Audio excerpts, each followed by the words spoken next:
Alianza de Amor Honduras, impulsados por el Espíritu Santo, comparte contigo el poder de la palabra de Dios. Te invitamos a escucharla y dejar que entre a tu corazón y dé frutos, para gloria del Padre, consuelo de Jesús y salvación de los hombres. El ayuno, un tema que actualmente está de moda, es promovido por la nueva era, es promovido por los influencers, el famoso ayuno intermitente, que es un boom y que todo el mundo lo quiere hacer para tener una apariencia física mejor. Ese ayuno, pero sin Dios. Ezequiel, el profeta Ezequiel, nos habla en la primera lectura de hoy de el ayuno correcto que tenemos que hacer nosotros los cristianos. Ayuno y oro. Ayuno y oro. ¿Para qué ayuno y oro?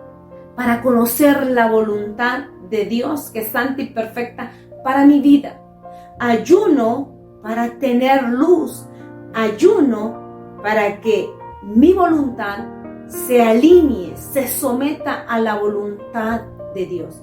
Para que Dios obre en mi vida, para que yo pueda abrirme a la gracia. Ayuno y oro para que mi voz pueda ser escuchada en el cielo, nos dice el profeta Ezequiel en la primera lectura. ¿Cuáles son los mandatos de Dios, sobre todo los más importantes? Amar a Dios y amar al prójimo como nos amamos nosotros mismos. Ayuno y oro porque quiero amar más a Dios, porque quiero amar al prójimo. Y es este ayuno que es obediente a la justicia y no descuida los mandatos de Dios, que hace que nuestra voz sea escuchada. El ayuno correcto, dice Ezequiel, hace que las personas clamen al Señor y Él responda. Hace que pidan ayuda y que Dios diga, aquí estoy. Los discípulos hoy en el Evangelio le preguntan sobre el ayuno a Jesús. Miramos en San Mateo 9 del 14 al 15.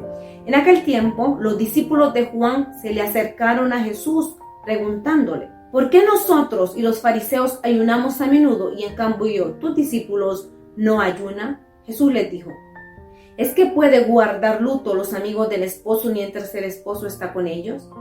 Llegarán días en que les arrebatarán al esposo y entonces ayunarán. Recordar que en muchos pasajes de la Biblia Jesús habla en parábolas, pero a sus discípulos les explica en privado lo que quiere decir con sus palabras. A los discípulos de Jesús tienen una revelación, tiene una explicación, una luz privilegiada por ser discípulos, porque viven con el Maestro. Por cuando estás con el Maestro, cuando estás viviendo con Él, cuando hacemos vida a los mandatos de Dios. Cuando nosotros somos infieles a los mandatos del Señor, pues no estamos en la presencia de Dios. Podemos estar en la iglesia, podemos servir en la iglesia, pero cuando no cumplimos y no observamos los mandatos, sobre todo los dos primeros, que es amar a Dios y amar al prójimo como nos amamos a nosotros mismos, cuando no estamos observando y cumpliendo esos mandamientos, pues no vivimos con Jesús, no habitamos en la presencia de Dios. Pero estos discípulos de Jesús sí habitaban con Él, o sea, estaban cumpliendo ese mandato del amor. Y ese es el ayuno que Dios quiere, que nosotros seamos justos, que nosotros observemos y cumplamos sobre todo estos dos mandamientos. Solo en ayuno y en oración nos abrimos a esa gracia de Dios, para que Dios pueda actuar por medio de su Espíritu Santo, que el Espíritu Santo es amor, que el Espíritu Santo es el que nos lleva a amar a Dios, que el Espíritu Santo es el que nos lleva a amar a nuestro prójimo, que muchas veces es ese caballo de Troya, amar al prójimo. Solo lo podemos lograr con la ayuda del Espíritu Santo, con la ayuda del ayuno. Hay cosas que nuestras fuerzas no podemos. Hay espíritus inmundos que a veces nos poseen, quizás resentimientos, odios, son espíritus que están.